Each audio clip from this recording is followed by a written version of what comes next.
ಒಂದ್ಸಲ ಮೀಟಿಂಗ್ ಕರೆದಿದ್ದಾರೆ, ಸುಮಾರು ಜನ MLAಗಳು ಬಂದಿಲ್ಲ ಅಂತ ಬಿಟ್ಟು ಅದು ಪೋಸ್ಟ್ಪೋನ್ ಆಯಿತು. ಅವತ್ತು ನಾವು ಸಮೀರ್ ಸರ್ ಹತ್ರ ಮಾತಾಡಿದ್ವಿ. ಅವರು ಇದೇ ಥರ ಮೀಟಿಂಗ್ ಕರೆದಿದ್ದೀವಿ 3ನೇ ತಾರೀಕು ಎಲ್ಲರನ್ನ, ಆವತ್ತು ರೇಟ್ ಅಂತೂ ಕನ್ಫರ್ಮ್ ಮಾಡ್ತೀವಿ ನಾವು. ಸಿಎಂ ಹತ್ರ ಮಾತಾಡೋಣ. ಸರಿ, ನಂದೇನಿಲ್ಲಪ್ಪ, ನಾನು ನಿನಗೆ ಸಾಮಾನ್ಯ ಪ್ರಜೆ. ನೋಡ್ರಿ,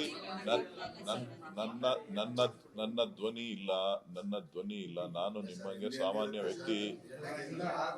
ಕೇಳಿ, ನಾನು ನಿಮ್ ಪರವಾಗಿ ಹೇಳ್ತೀನಿ. ಅದು ಸರ್ಕಾರ ತಗೊಳುತ್ತಾ ಬಿಡ್ತದ, ನನ್ನ ಧ್ವನಿ ಕೇಳ್ತದ ಇಲ್ವಾ ಅದು ನನಗೆ ಗೊತ್ತಿಲ್ಲ.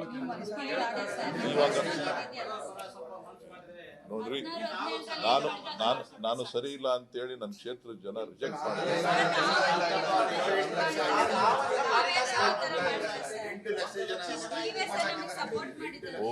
ನೋಡಪ್ಪ, ಎಲ್ಲ ಚರ್ಚೆ ಬೇಡ, ಸುಮ್ಮನೆ ಯಾಕೆ.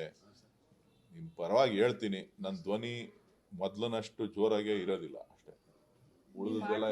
ಉಳಿದದೆಲ್ಲ ನಾನು ಹೇಳಕ್ ಆಗೋದಿಲ್ಲ. ಸರಿ, ಒಳ್ಳೇದು.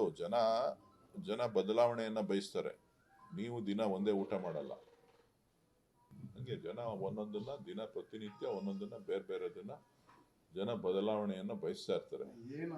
ಈಗ ನೀವು ಟಿವಿನ ದಿನ ಒಂದೇ ತೋರಿಸ್ತಾ ಇದ್ರೆ ಇಷ್ಟಪಡೋದಿಲ್ಲ. ನೀವು ದಿನ ಹಂಗೆ ಜನನೂ ನಾಯಕತ್ವನು ಬೇರೆ ರೀತಿಯಲ್ಲಿ ಬದಲಾವಣೆಗಳನ್ನು ಕಾಣ್ತಾ ಇರ್ತಾರೆ.